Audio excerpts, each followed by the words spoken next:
Está começando mais um Santa Dica, seu podcast de perguntas e respostas do agro, um podcast da Santa Helena Sementes. Olá para todos os nossos ouvintes, sou José Afonso e dou boas-vindas ao Santa Dica, seu podcast de perguntas e respostas do agro. Produtor, você sabe como deixar a sua fazenda para as próximas gerações? O episódio de hoje é sobre a sucessão familiar e Hugo Monteiro, especialista no assunto, explica como superar os principais desafios e dar continuidade no negócio rural. Hugo Monteiro da Cunha Cardoso é contador, consultor tributário e de empresas familiares no agro, professor de Direito, Planejamento Tributário e Gestão Rural e autor do livro Guia da Gestão Rural pela editora Atlas. Seja bem-vindo, Hugo. Obrigado, José Afonso. Obrigado, Santa Helena. Prazer estar aqui com vocês falando sobre sucessão familiar e espero que as nossas dicas aqui sejam úteis para vocês aí, produtores. Tenho uma propriedade rural e quero deixar para meus filhos como começar esse processo de sucessão. Cada família vai ter o seu próprio modelo, né? Então é algo bem particular. Mas eu costumo dizer que o mais importante é a gente preparar a empresa para o processo de sucessão. Então tem essas duas formas que a gente tem que pensar, né? Primeiro, como que eu preparo a empresa para aqueles que vão vir e como que eu preparo o sucessor, que eu escolho o sucessor também. Que aí uma grande dúvida do produtor geralmente é, né? Será que o meu filho vai querer tocar esse negócio? Será que ele vai ter aptidão? E se ninguém quiser tocar, como é que vai ficar esse negócio aqui que eu construí, né? Ninguém quer que o negócio se acabe. Que todo produtor quer, qualquer pessoa que cria uma empresa, quer que a empresa dure o maior tempo possível e que fique na própria família, né? Então a gente tem que pensar nisso. E eu digo sempre que o mais importante é preparar a empresa do que preparar o próprio sucessor. Por quê? Porque se eu deixo a minha empresa organizada na minha partida, é muito mais fácil de qualquer filho tocar aquele negócio, né? E se eu preparo e penso, me preocupo apenas em escolher qual filho que vai tocar, em preparar, em treinar esse filho, tem muitos casos aí, infelizmente, que a gente acompanha que se escolhe um sucessor e aquele sucessor, no final das contas, ou ele pode vir a faltar até antes do pai, muitas vezes isso acontece, ou ele pode assumir aquela empresa e também rapidamente vir a faltar, também já presenciei casos assim, e aí acaba que da onde a gente menos espera vem o sucessor que vai levar o nosso legado para frente. Então, preparando a empresa, criando regras enquanto ainda estão vivos, né, para manutenção principalmente do legado, né, quando a gente escreve o que é o negócio, deixa isso formalizado, profissionaliza a empresa, né? A gente constrói algo que aí os filhos vão entrar mais naturalmente. E como é que a gente formaliza e profissionaliza uma empresa? Tem várias coisas que a gente pode iniciar, né? Mas tem também pontos bem simples que o produtor pode pensar. Contratar um software de gestão para tirar os números da cabeça dele, né? Que senão, quanto mais a gente colocar as coisas para dentro do papel, né? É mais fácil para os filhos herdarem. Como é que eu faço também com o imposto de renda? Deixar ele organizadinho, né? Todos os bens, o patrimônio.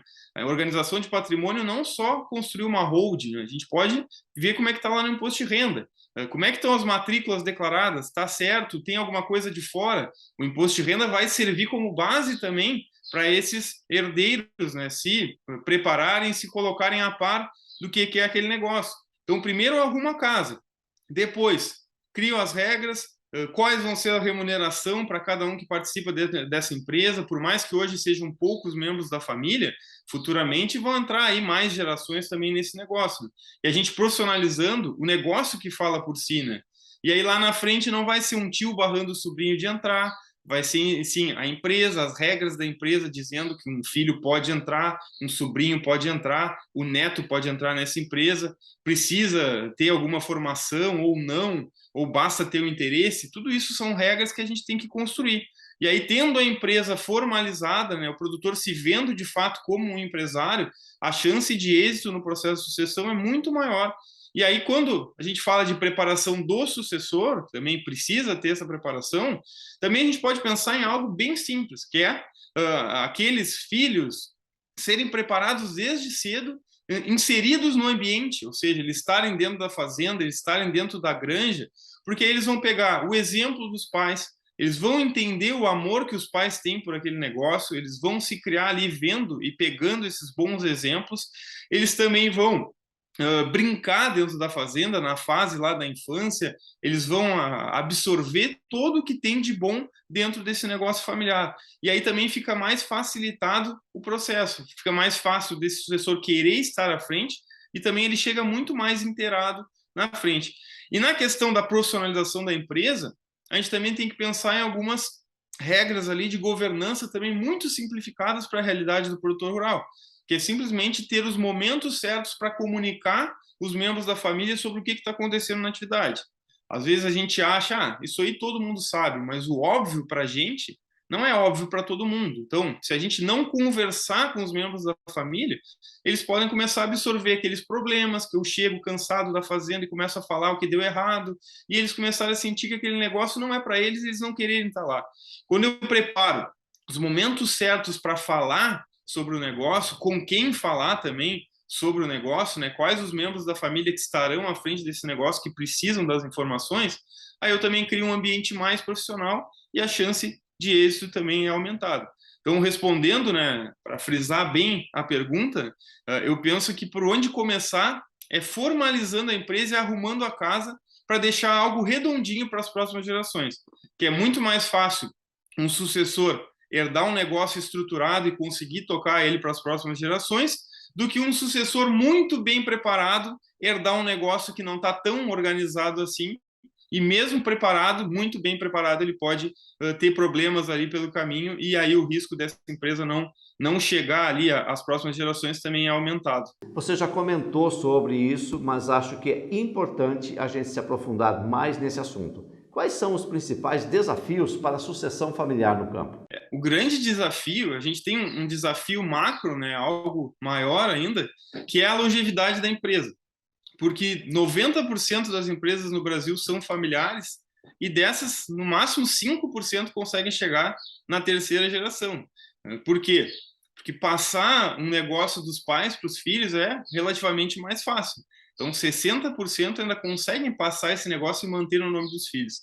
Agora, quando começa a entrar sobrinhos, primos, e esse negócio começa a ter várias famílias diferentes, né? Porque já está entrando valores de pessoas diferentes também, né? Não são mais o mesmo pai e a mesma mãe. Aí a gente começa a ter um ambiente mais suscetível a uma separação de fato, cada um pegar a sua parte e tocar o seu próprio negócio. Por que isso é um problema? Porque aí se perde escala, se o custo é maior, né, para se adquirir insumos, perde poder de barganha. Às vezes, um maquinário que se usava com todos ali os membros da família juntos, a gente tem que ter mais de um maquinário para suportar essa cisão. Então, são pontos que aumentam os custos ali, né? Então, essa longevidade, ele é um grande desafio. A gente tem que pensar, né, como que eu faço para chegar ou até passar da terceira geração, que é uma barreira ali que a gente vê hoje nas empresas familiares em geral. E o produtor rural é uma empresa familiar, né? Tem que se ver como uma empresa. E aí a gente já entra para os próximos desafios, que são aqueles inseridos dentro desse problema da longevidade. Que o primeiro deles é justamente isso, é o produtor se ver como uma empresa de fato. E para esse produtor se ver como uma empresa de fato, né, pensar de uma forma mais profissional, ele precisa ter bem separado ali 3 âmbitos que a gente fala que está ali na teoria da empresa familiar. Então, quais são esses âmbitos? É a família, o patrimônio e o negócio. Então, quanto mais separados estiverem esses âmbitos, mais profissional vai ser uma empresa. Porque aí a gente despessoaliza as decisões, a empresa começa a ter vida própria, né? A gente não confunde mais o que é o dinheiro da família com o que é o dinheiro da fazenda, cada um tem as suas remunerações pelo que faz dentro do negócio, o sócio recebe por ser sócio, o membro que está dentro do negócio, aquele sucessor do negócio, o gestor ou quem trabalha, recebe salário por isso, remunerações variáveis por metas, tudo isso tem que ser estipulado. E aquele membro que está só na família, ele também não vai ser negligenciado, não vou deixar aquele membro sem receber nenhum valor, né, sem conseguir construir o seu patrimônio, mas aí ele vai receber uma mesada. Eu vou pagar a faculdade dele, eu vou formar aquele filho da mesma forma, mas o dinheiro vai vir das remunerações que os pais receberão por serem donos do negócio, donos do patrimônio e também por trabalharem ali no negócio, se ainda trabalham. Então, isso é muito importante para a gente garantir um ambiente mais profissional. E ter aquelas regras que eu já tinha comentado, né, bem claras, né? Quem que vai entrar nesse negócio, se os filhos para entrarem precisam ter alguma formação, se precisam trabalhar fora antes para adquirir experiência, como que vai ser usado os bens do negócio, como que vai ser usado, quem pode usar a sede, enfim, todas essas pequenas coisas aí que podem causar conflito futuro precisam ser regrados para a gente ter um ambiente ali mais profissional, né? Outro grande desafio é a gente perceber as diferenças entre as gerações, né? Que cada vez mais ali a gente tem mais gerações trabalhando junto, né? Os avanços da medicina, enfim, a gente vai vivendo mais e vai tendo mais gerações trabalhando juntos. E hoje em dia, a cada 15 anos, chega uma geração totalmente diferente da geração anterior. Então a gente pode ter aí perfeitamente 5 gerações trabalhando junto no mesmo negócio. Dessas 5 gerações, cada uma vai ter uma forma de ver a vida, vão ter técnicas diferentes que vão querer implementar, e isso pode dar muito conflito. E aí a gente tem que perceber que nenhum filho nunca vai ser igual ao pai, ele vai ser diferente, em algumas coisas ele vai ser até melhor, porque ele tem novos conhecimentos para colocar em prática. Então a gente precisa deixar com que essas novas gerações tenham um ambiente que elas consigam testar as suas inovações. E a gente precisa compreender que eles são diferentes, achar os pontos comuns também, para a gente seguir no propósito e numa linha que é o propósito da empresa, né? Respeitando as diferenças entre cada geração, pensando sempre que a empresa tem que chegar num caminho, não importa a forma como vai chegar nesse caminho. Mas esse é um grande desafio, né? É difícil a gente compreender essas gerações diferentes, né? Às vezes a gente tende a querer que o filho faça tudo como a gente faria, mas geralmente se fizer tudo como a gente fez lá atrás, os tempos são outros, possivelmente o negócio também tem uma chance menor de longevidade, né? De seguir para as próximas gerações. Outro grande desafio que a gente vai ter é esses papéis, né? O que cada um vai fazer dentro da empresa. Não é porque é familiar, faz parte dessa empresa familiar, que vai ter um cargo, vai ter um papel lá dentro da empresa. Nem todos os herdeiros vão entrar dentro dessa empresa. Alguns vão estar dentro, trabalhando dentro do negócio, outros vão herdar a sua parte e vão ter as suas próprias profissões, enfim, vão fazer ali o que bem entenderem. Então, isso também é muito difícil da gente definir, né? O que cada um vai fazer dentro da empresa familiar. Principalmente se mais de uma pessoa quiser suceder esse negócio. E tem como ter mais de um sucessor, desde que esses papéis estejam claros, né? Que seja bem formalizado também o que cada um vai fazer, quais são as tarefas de cada um, para também não se sobrepor essas tarefas. Então, quando a gente fala em desafios, é principalmente achar mecanismos que minimizem a chance de qualquer conflito que possa dar entre essas novas gerações aí também. E pensando sempre naquele macro desafio que eu disse no início, né? É sempre buscar mecanismos para atingir a longevidade da empresa e que esses herdeiros sigam trabalhando juntos, né? Porque cada vez que eles forem se separando, né, criando novos e menores negócios, né, vai perdendo escala e também a chance de futuramente esse negócio sair do grupo familiar é aumentado. Então, esses são os principais desafios, né? Recapitulando, conseguir romper aquela barreira da longevidade até passar da terceira geração, né? Então, o desafio é longevidade, comunicação, perceber as diferenças entre as gerações, profissionalização, acabar com esse livre acesso ao caixa, né? O caixa único que é chamado. Então, esses são os grandes desafios que, quando a gente consegue mecanismos que resolvam essas situações, as empresas têm uma chance muito maior aí de ter um processo sucessório com êxito. Ouvindo você falar sobre empresa, valores do negócio, a gente sempre pensa em uma empresa grande. Pequenos produtores também podem fazer um processo de sucessão. Muda alguma coisa nesses casos? Perfeito, né? Quando a gente começa a falar em se ver como uma empresa, em teoria da empresa familiar, a separação dos âmbitos, parece que é algo só para grandes empresas, né? Mas na verdade não. Qualquer tamanho de empresa, o pequeno produtor, o grande produtor, todos vão precisar de uma preparação para esse processo sucessório, né? Porque ele não é um processo natural, ele não é uma simples passagem de bastão que eu vou escolher um sucessor e aí é ele que vai herdar aquele negócio e vai tocar para frente, né? Então, se eu preparar, se eu fizer, principalmente esses mecanismos aí que a gente estava falando, a chance é muito maior. A chance é maior de ter essa longevidade. E são coisas simples e adaptáveis a cada negócio, né? Eu sempre costumo dizer que inovação é uma nova ideia que possa ser implantada na prática dentro de uma realidade específica. Então não adianta a gente pensar também em coisas que são muito fora da realidade do negócio, que aí eles vão ficar impraticáveis, né? Mas que a gente precisa investir na profissionalização, né? Em ter o que deixar para as próximas gerações, principalmente, isso aí é para qualquer tamanho, né? Então eu não posso ficar com tudo guardado dentro da minha cabeça, porque na minha falta o negócio vai junto comigo. Eu acho que esse é o principal a guardar, né? E respondendo objetivamente, a pergunta é, não tem tamanho, né? Todo mundo precisa se preocupar com a sucessão, preparar essa sucessão. Cada família vai ter o seu próprio modelo de preparar, né? Tem que pensar numa forma que se encaixe dentro da família, mas tem que fazer alguma coisa, né? Não basta achar, quando eu não estiver mais aqui, alguém vai ter que assumir esse negócio e aí eles se entendam, façam o que quiserem com esse negócio. Isso não dá certo, né? Então, a gente precisa, pelo menos, dar um norte também para os filhos. Cada um vai ter as suas vontades, cada um vai fazer o que bem entender, mas cada um tem que entender também que trabalhando juntos dentro da empresa, eles têm muito mais a ganhar do que cada um vender a sua parte e fazer o que bem entender, né? Então, manter esses filhos juntos é fundamental aí para a manutenção da empresa e do nosso legado, né? Ninguém, eu repito, quer construir uma empresa, todo aquele esforço, o amor, os valores, né? O tempo investido na empresa para ela ir junto com a gente, né? Então, acho que por isso que é importante pensar, e independente do tamanho. Nesse tema de sucessão familiar, a gente ouve bastante falar sobre holding. Você mesmo já citou aqui. Mas afinal, o que é holding familiar? A holding familiar é um instrumento muito útil para sucessão familiar. Por quê?